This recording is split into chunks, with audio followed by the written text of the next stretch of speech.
1 Kings chapter 18, New International Version. After a long time, in the 3rd year, the word of the Lord came to Elijah. Go and present yourself to Ahab, and I will send rain on the land.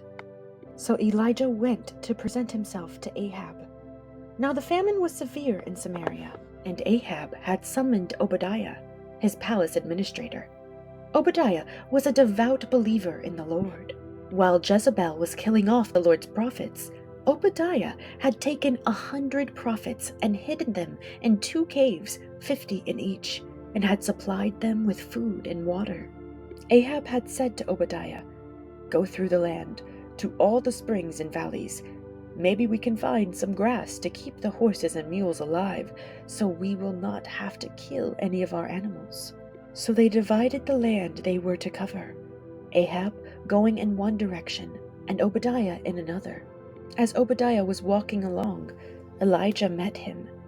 Obadiah recognized him, bowed down to the ground, and said, "Is it really you, my lord Elijah?" "Yes," he replied. "Go, tell your master, Elijah is here." "What have I done wrong?" asked Obadiah. "That you are handing your servant over to Ahab to be put to death. As surely as the Lord your God lives, there is not a nation or kingdom where my master has not sent someone to look for you. And whenever a nation or kingdom claimed you were not there, he made them swear they could not find you. But now you tell me to go to my master and say, 'Elijah is here.' I don't know where the Spirit of the Lord may carry you when I leave you. If I go and tell Ahab and he doesn't find you, he will kill me. Yet I, your servant, have worshipped the Lord since my youth. Haven't you heard, my lord, what I did while Jezebel was killing the prophets of the Lord? I hid 100 of the Lord's prophets in 2 caves, 50 in each, and supplied them with food and water. And now you tell me to go to my master and say, 'Elijah is here. He will kill me.'" Elijah said, "As the Lord Almighty lives, whom I serve, I will surely present myself to Ahab today." So Obadiah went to meet Ahab and told him, and Ahab went to meet Elijah. When he saw Elijah, he said to him, "Is that you, you troubler of Israel?"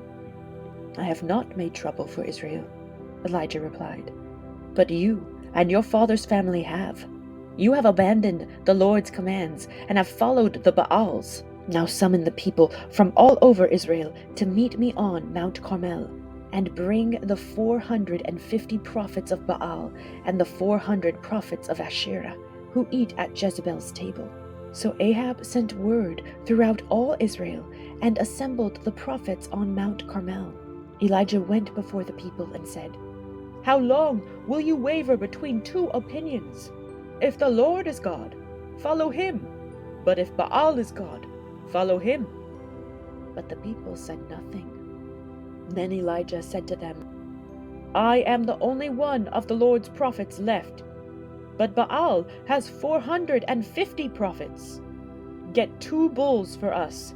Let Baal's prophets choose one for themselves, and let them cut it in 2 pieces and put it on the wood, but not set fire to it. I will prepare the other bull and put it on the wood, but not set fire to it. Then you call on the name of your God, and I will call on the name of the Lord, the God who answers by fire. He is God." Then all the people said, "What you say is good." Elijah said to the prophets of Baal, "Choose one of the bulls and prepare it first, since there are so many of you. Call on the name of your God, but do not light the fire." So they took the bull given them and prepared it. Then they called on the name of Baal from morning till noon. "Baal, answer us!" they shouted. But there was no response. No one answered, and they danced around the altar they had made. At noon, Elijah began to taunt them.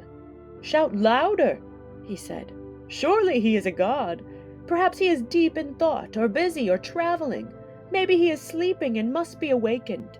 So they shouted louder and slashed themselves with swords and spears, as was their custom, until their blood flowed. Midday passed, and they continued their frantic prophesying until the time for the evening sacrifice. But there was no response. No one answered. No one paid attention. Then Elijah said to all the people, "Come here to me." They came to him, and he repaired the altar of the Lord, which had been torn down. Elijah took 12 stones, one for each of the tribes descended from Jacob, to whom the word of the Lord had come, saying, "Your name shall be Israel." With the stones he built an altar in the name of the Lord, and he dug a trench around it large enough to hold 2 seahs of seed. He arranged the wood, cut the bull into pieces, and laid it on the wood. Then he said to them, "Fill 4 large jars with water, and pour it on the offering and on the wood." "Do it again," he said, and they did it again. "Do it a 3rd time," he ordered, and they did it a 3rd time. The water ran down around the altar and even filled the trench. At the time of sacrifice, the prophet Elijah stepped forward and prayed, "Lord, the God of Abraham, Isaac, and Israel, let it be known today that you are God in Israel, and that I am your servant and have done all these things at your command. Answer me, Lord, answer me, so these people will know that you, Lord, are God, and that you are turning their hearts back again." Then the fire of the Lord fell and burned up the sacrifice, the wood, the stones, and the soil, and also licked up the water in the trench. When all the people saw this, they fell prostrate and cried, "The Lord, He is God! The Lord, He is God!" Then Elijah commanded them, "Seize the prophets of Baal! Don't let anyone get away!"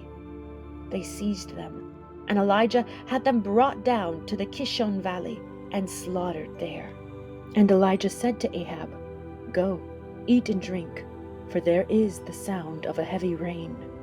So Ahab went off to eat and drink, but Elijah climbed to the top of Carmel, bent down to the ground, and put his face between his knees. "Go and look toward the sea," he told his servant, and he went up and looked. "There is nothing there," he said. 7 times Elijah said, "Go back."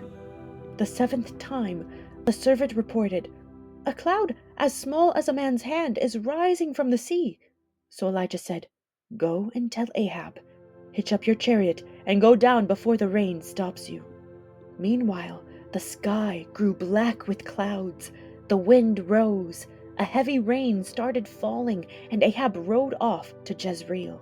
The power of the Lord came on Elijah, and, tucking his cloak into his belt, he ran ahead of Ahab all the way to Jezreel.